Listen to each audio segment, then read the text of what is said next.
I witnessed warriors, a brotherhood of men and women warriors all, active duty, guard, and reserve, united in their love for each other, their shared purpose, and their commitment to the mission. I witnessed sheer competency. I watched a private first class confidently calling out an enemy missile trajectory to a room full of officers. Everyone focused. The room was locked in. 2 enemy missiles successfully shot down. I spoke to Air Force and Navy pilots on the flight line who every day both deliver bombs deep into Iran, but also shoot down drones defending their base. Many had just returned from the skies of Iran and Tehran. I put on a headset and spoke to one crew in the cockpit, locked and loaded, each and every day. I witnessed ingenuity, American ingenuity. I met the young Army officer who figured out how to neutralize maneuvering enemy missiles, saving countless lives. His commander confirmed that the whoops and cheers erupted in the Tactical Operations Center when his new approach was first successful. I met the Air Force intel analyst who refines target packages faster than the enemy can adapt. I actually gave him my card and told him to keep me posted on the ground truth.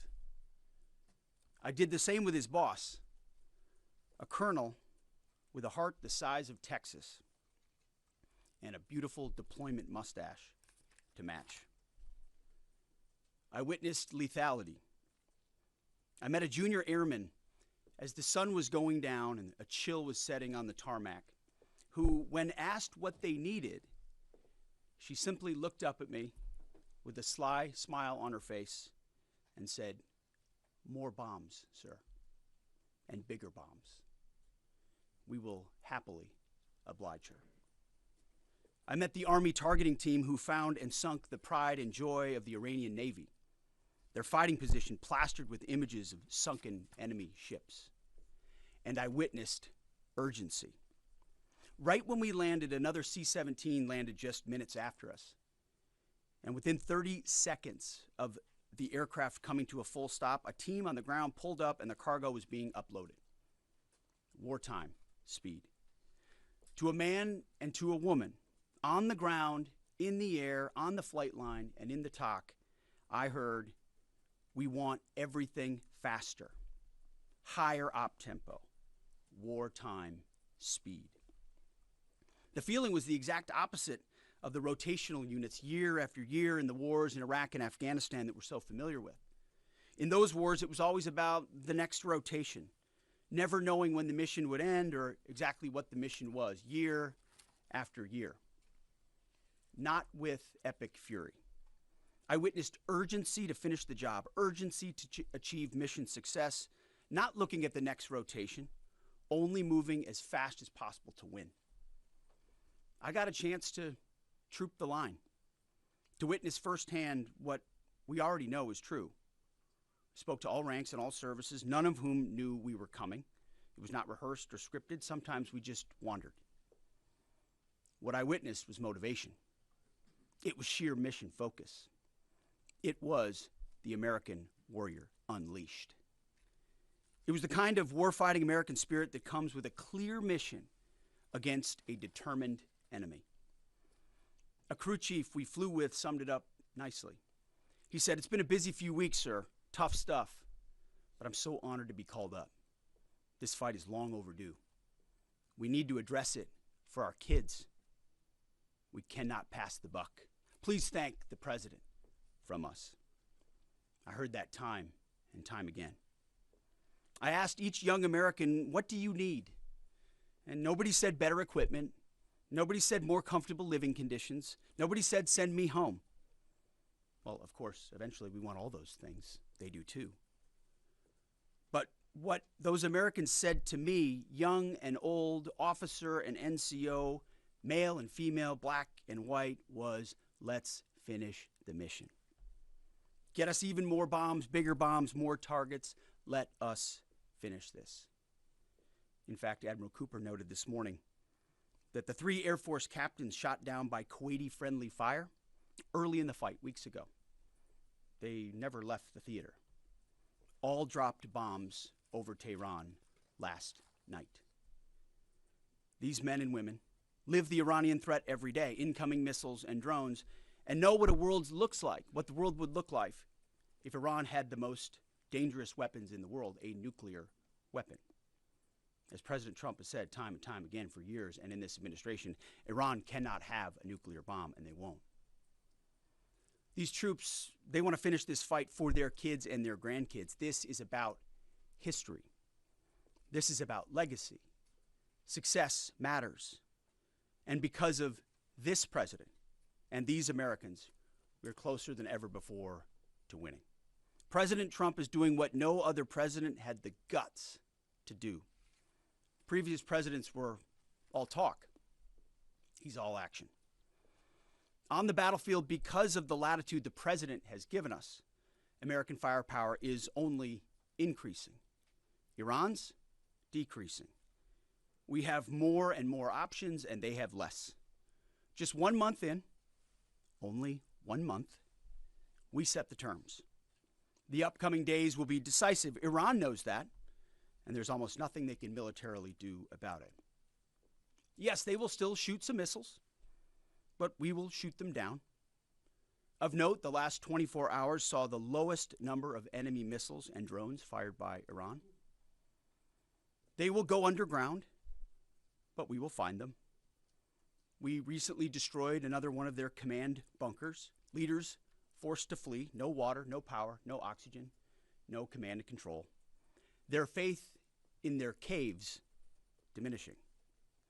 The latest intel is clear out of CENTCOM. Our strikes are damaging the morale of the Iranian military, leading to widespread desertions, key personnel shortages, and causing frustrations amongst senior leaders. Just last night, we had 200 dynamic strikes alone. Dynamic strike is a strike where a pilot leaves, and during their flight, they get a new target set based on real-time intel given to them. A new launcher, a new location, a new troop formation. A dynamic target is one that changes while you're in the air because of improved intelligence. 200 dynamic strikes alone, in addition to the pre-planned targets. The video the president posted last night of Esfahan, an ammo depot struck by U.S. bombers. You see, you don't get to see many of those videos because, as a reminder, Iran has still shut off the internet to 99.9% of its population. But if Iran is wise, they will cut a deal. President Trump doesn't bluff, and he does not back down. You can ask Caine about that. The new Iranian regime should know that by now. This new regime, because regime change has occurred, should be wiser than the last. President Trump will make a deal he is willing, and the terms of the deal are known to them. If Iran is not willing, then the United States War Department will continue with even more intensity. Standing here this morning in this briefing room, in my mind's eye, I'm actually looking out at the groups I met this weekend. The pilots, the logisticians, the intel analysts, the targeters, the sustainers, the flight crews, the air defenders, the base security, those maintainers who we walked up at sunset with the chill in the air on the flight line. May God watch over all of them each day and each night. May his almighty and eternal arms of providence stretch over them and protect them and bring them peace. In the name of Jesus Christ. And amen. Mr. Chairman, over to you.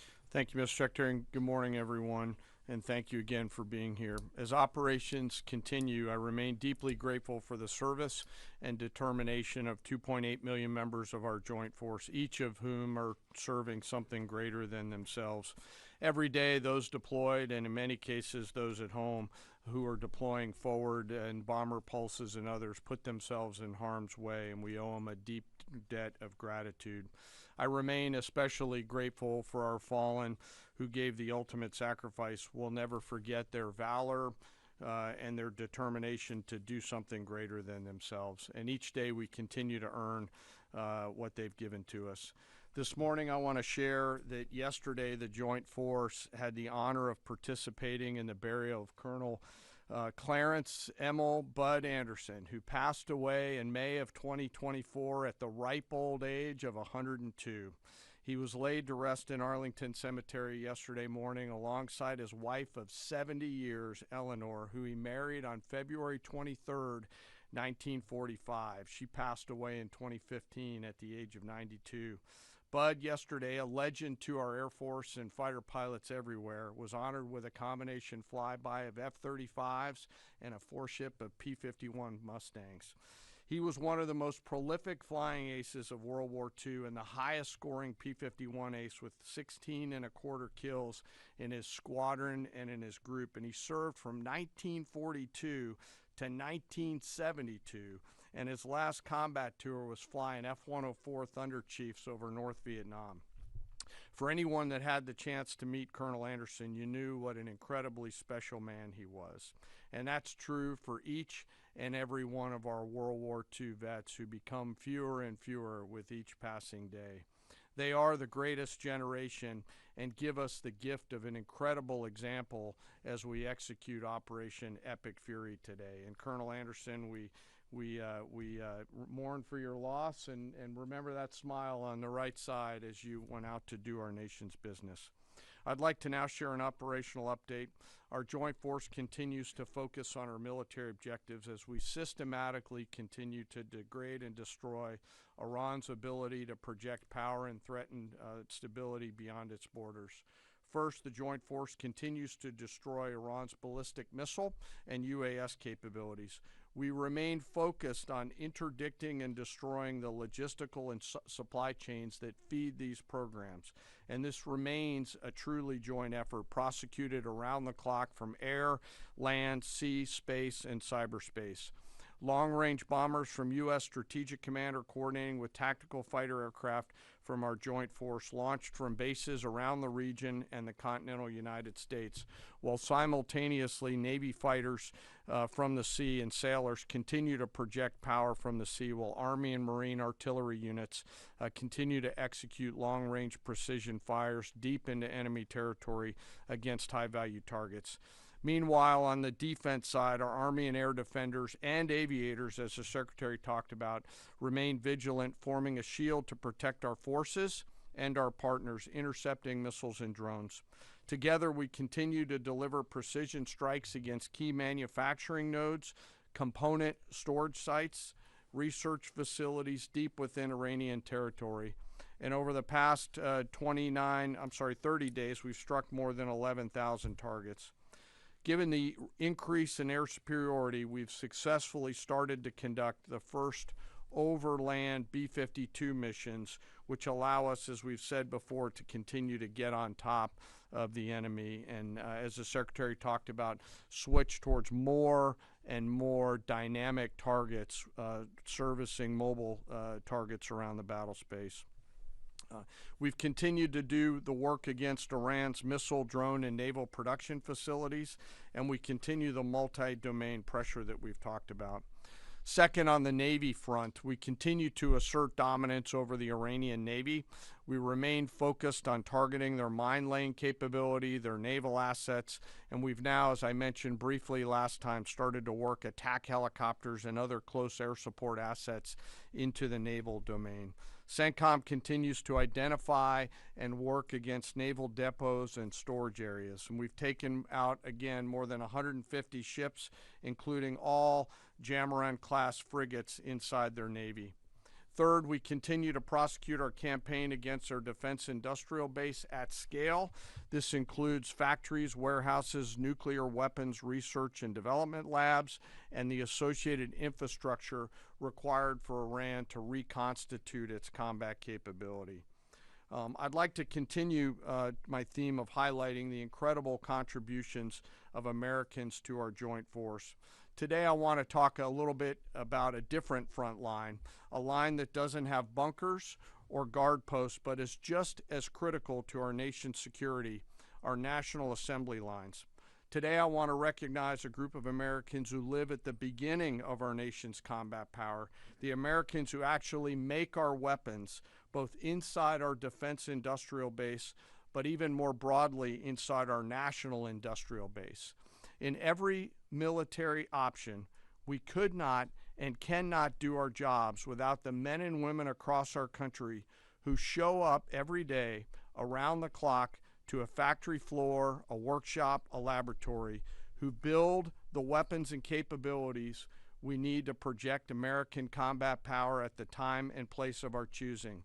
These great Americans, and I've had a chance to spend some time with them when I was in the private sector, are the core of American combat power. They're the machinists running high-tech CNC machines, cutting raw blocks of metal into incredibly precise parts. They're the assembly workers painstakingly taking a kit of parts and turning that into a complex guidance system or precision munition or a rocket motor or building a jet or submarine. Or they're quality assurance technicians who ensure that when a warfighter pulls a trigger, the weapon works every time. This can be and is tough and gritty work. It's not a quiet office and a desk with paper, and there's nothing wrong with that, but this is exactly the way this group of Americans likes it. I know this. I've seen it myself, and I remain deeply honored by that gift. It's often loud and dangerous work, demanding, requires absolute focus for hours at a time with deep commitment to get it right every single time. It's hands-on work where one uncaught mistake or deviation can put an American's life at risk. A single misplaced wire, a microscopic flaw in a weld, incorrectly calibrated sensor could mean the difference between mission success or mission failure. The difference is measured in the lives of our sons and daughters who we put out around the field and on the field of battle. We rely on and trust in these great Americans, and it's not just their manufacturing skill, it's their innovative minds and their entrepreneurial spirit. From those who build exquisite capabilities down to the mom and pop machine shops all over this great country, they live at the beginning of and the core of America's combat capability, constantly adapting, constantly improving, constantly learning. And there are examples of this throughout history and current days, to include building things like the F-117 stealth fighter, the B-2 stealth bomber, making our combat capability undetectable over the enemy, to today's B-21 and F-47. It's work like in the shipyards of the East Coast and Northeast side of the United States that go out and build America's nuclear submarines that allow us to patrol around the world at the time and place of our choosing. These innovators, these workers, these incredible Americans don't get the same glory as a fighter pilot returning to a carrier deck at night or an artilleryman sending rounds downrange, and yet they show up every single day, and without them, we could not do the work that we are tasked to do. 24/7, they build the tools that we need to do our business. The skill, the commitment, the patriotism, the dedication poured into every piece of combat capability and hardware is seen and felt out at the edge of the force, as the Secretary talked about those young bomb builders out in the desert that he had the chance to see. You can see it, you can feel it, and it's real, and we're deeply grateful. So to the American workforce out there, both inside our defense industrial base and in our national industrial base, thank you on behalf of the Joint Force. We carry the weapons that you build. We rely on the systems that you create, and the distance from that factory floor and that assembly line to the front line is incredibly short. Thank you. Keep it up. And to our adversaries out there, I remind you to beware of the American workforce. We continue to press forward in our military objectives. The Secretary and I remain deeply humbled by the spirit, tenacity, commitment, and grit of our 2.8 million member strong Joint Force. I want to, as always, thank the force and their families, and as always, remember our fallen. We carry with them and their names every day. Sir, I'll turn it back over to you. Well, thank you, Mr. Chairman. Two things. He didn't note it, but in memory of Colonel Bud Anderson, the chairman himself flew his F-16 to honor him recently. And thank you for highlighting the defense industrial base, the arsenal of freedom. It's worth noting no one has rebuilt that defense industrial base faster and with more purpose than President Trump in his first term. And now we're rebuilding the arsenal of freedom. Our defense industrial base is more vibrant today than it's been since World War II and growing rapidly. Contrast that with Iran, whose defense industrial base is nearly completely destroyed. Their ability to reconstitute the weapons of war they're using now that they're hiding in underground facilities and attriting over time, their ability to rebuild that is negligible. And I think that contrast is an enduring legacy of this as well, right here. Thank you for your time. We've had some signaling that the U.S. will retake control of the Strait of Hormuz. At that point, what military posture will be imposed to guarantee safe passage for our allies, deter our enemies, and demonstrate U.S. dominance in the region? And also, can you speak to how much America's adversaries, Russia, China, North Korea, how much they're supporting Iran's war machine at this point with arms and intelligence, and what we are militarily doing to punish the enemy coalition? Appreciate both questions. On the Strait of Hormuz, there are many more vessels flowing through today than there were, as the president has arranged. The president's been clear to Iran, open it for business, or we have options, and we certainly do. And when you look at what the chairman laid out with the Navy industrial base, with coastal cruise missiles, with UAVs, with counter mine capabilities, we've been focused from the beginning on attriting and defeating those capabilities and limiting their options. There's lots we're doing as well, some of which is known, some of which is not known, to set the conditions. And I think the president was clear this morning in his truth that there are countries around the world who ought to be prepared to step up on this critical waterway as well. It's not just the United States Navy. Last time I checked, there was supposed to be a big bad Royal Navy that could be prepared to do things like that as well. So he's pointing out this is an international waterway that we use less than most, in fact, dramatically less than most. So the world ought to pay attention and be prepared to stand up. President Trump's been willing to do the heavy lifting on behalf of the free world to address this threat of Iran.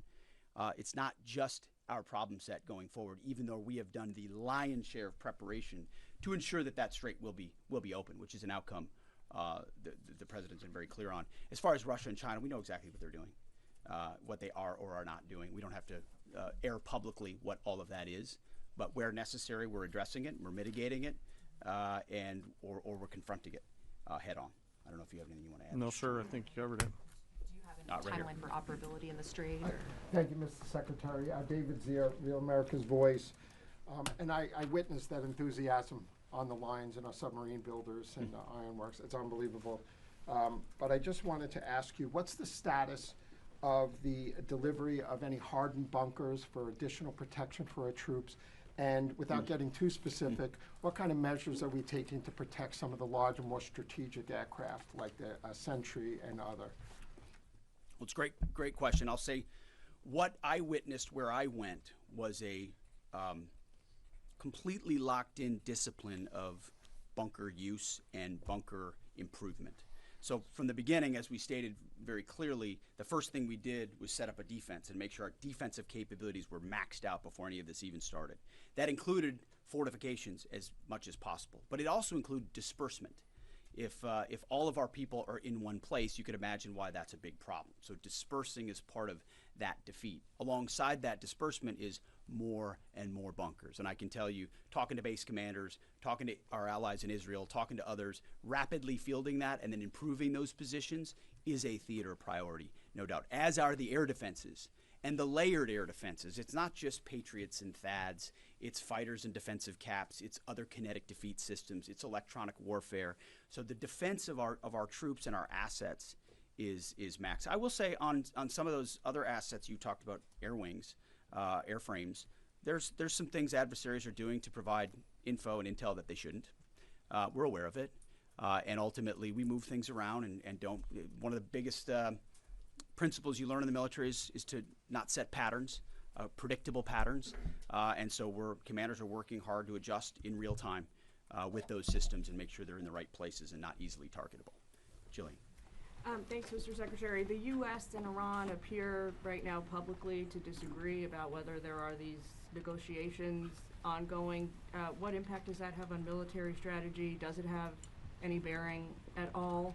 And General, the President wrote yesterday that the U.S. might destroy Iran's electricity generating plants and oil wells. Those are his words before ending this operation. Is there a way to do either of those things without like seriously jeopardizing or seriously harming civilians? So on the talks, I can tell you, having been with Steve and Jared and the Vice President and Marco and many others yesterday, they are very real. They are ongoing. They're active, and I think gaining strength. And we appreciate that.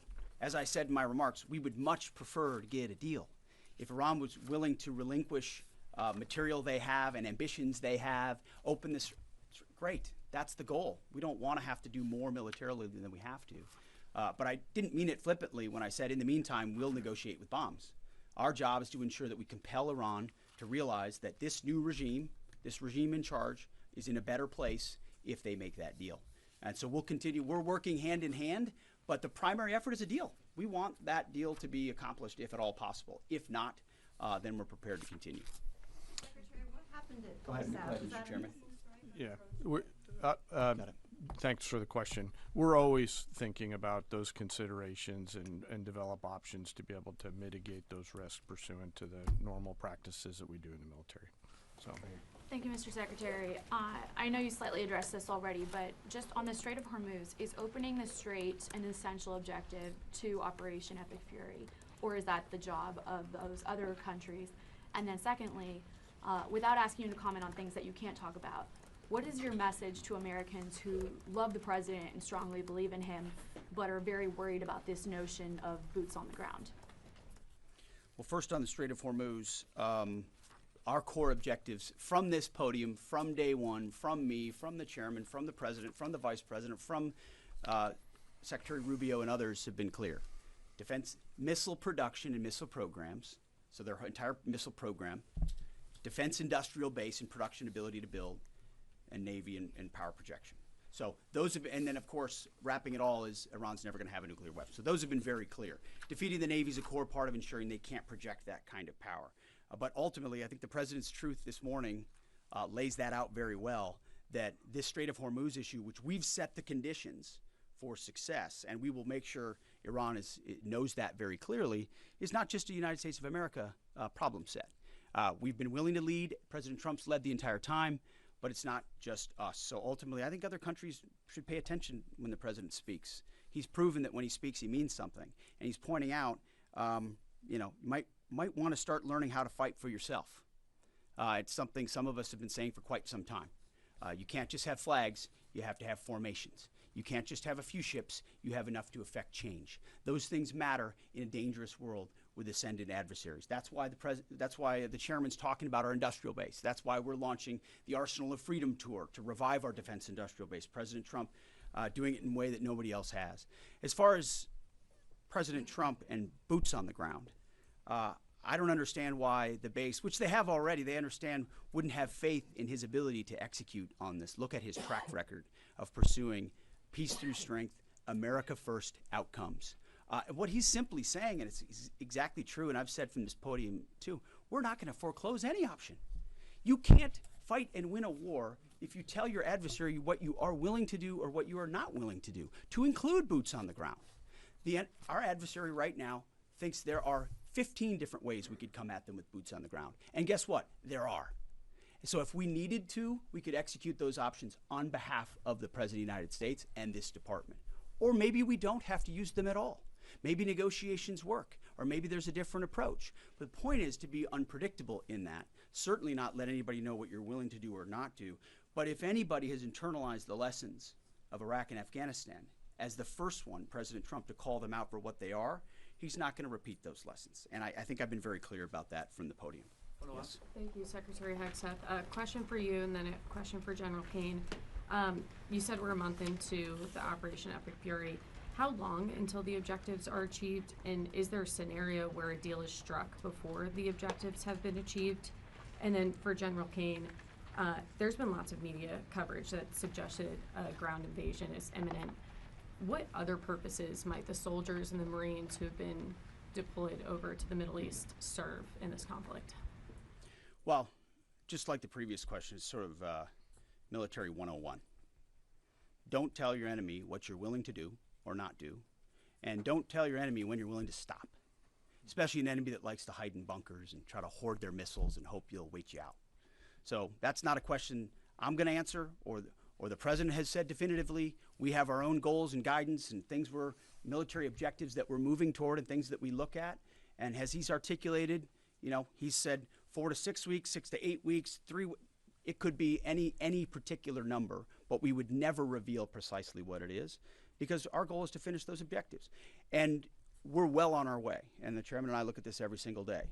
It will be the president's determination, and the president's determination alone, when those objectives are complete and when it serves the interest of the American people, to cut that deal, to make sure that Iran doesn't have a nuclear capability, and ultimately that our objectives, our interests are advanced. I don't know if you want to add anything. No, just to answer your question, Reagan, the range of military options that those forces can offer are extensive, not just limited to what you mentioned in terms of forces on the ground. And I wouldn't want to take away the president's decision space, but there are a multitude of things, not the least of which is Iran should note that they're out there and that they are a pressure point, and so they should carefully consider, I think, at the diplomatic level, not my job as a chairman, but at the diplomatic level, to consider what's in front of them. Jerry. Okay, Mr. Secretary, the U.S. government and IC assessed for many years that Iran is protecting al-Qaeda senior leaders, including the current Emir Saif al-Idil. Does the U.S. assess that he's still in Iran? Has he fled to Afghanistan? Is he on a target list? And Mr. Chairman, based on CENTCOM figures and open source, Iranian daily missile barrages and drone launches have indeed dropped dramatically since the start of the war, but they're not at zero. And they seem to have maintained some level of low but stable numbers. Perhaps they've dropped a little bit more in recent days. How do we get that closer to zero? And what impact is Iran's degraded but still very real capability impacting current and future operations? So I won't speak to a particular target. I'll just say that al-Qaeda remains our enemy, obviously. And there are a lot of people on our target list in Iran. And if they were to be harboring al-Qaeda, they would certainly fit that list. Just quickly, the mobile targets that they have that we continue to service, as the Secretary talked about, the 200 hits that were done last night, that's one component of continuing to lower that. The second and more long-term impact that we're having is the strikes against their defense industrial base at scale, which will not allow them to reload after that. So we do continue to see a trend down. They are still shooting, and we do continue to exert significant pressure against both sides of that system. Mr. Secretary, thank you for the question.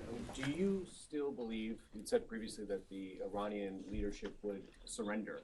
Do you still believe that? And is the United States still committed to NATO's collective defense? And to Chairman Caine, could you give us a sense of your thinking about the legality of striking desalinization plants if the president were to order that? I will just say that any mission that ends on our terms, you want to call it a surrender, call it a defeat, call it what you want, we remain committed to a conflict that ends on our terms and the president's terms. There's no doubt about that. And as far as NATO is concerned, that's a decision that will be left to the president. But I'll just say a lot has been laid bare. A lot has been shown to the world about what our allies would be willing to do for the United States of America when we undertake an effort of this scope on behalf of the free world. These are missiles that don't even range the United States of America. They range allies and others, and yet when we ask for additional assistance or simple access basing and overflight, we get questions or roadblocks or hesitations. And the president's pointing out, you don't have much of an alliance if you have countries that are not willing to stand with you when you need them. He's simply pointing that out, and ultimately it'll be his decision of what that looks like after this is complete. I'll just, won't talk about any particular target. This really builds on Jillian's question too that I don't think I completely answered. But, you know, the Joint Force is the most professional force in the world, and we have numerous processes and systems to carefully consider the whole range of considerations from civilian risk to legal considerations with any target. And as targets come before us, we run them through the same process that we always do and always strike lawful targets in accordance with the normal procedures that we use. Chairman Caine, no quarter, no mercy for enemy combatants, as Hegseth has said. For me? Thank you, Okay, Mr. thank you, sir. Thank you, Mr. Secretary. Thank you. I appreciate it. On Sunday, President Trump said that Iran's first regime was all destroyed and the second one is mostly dead. And the third regime that we're on right now has been much more reasonable in negotiations. Do you agree with that assessment, and why? I would defer to the negotiating team there. They're the ones talking to him, but they're getting a back and forth on terms, which is a productive development. We stand right there next to our negotiating team, always willing and prepared to put them in an even better position. Thank you very much. Appreciate it. Thank you. Thank you.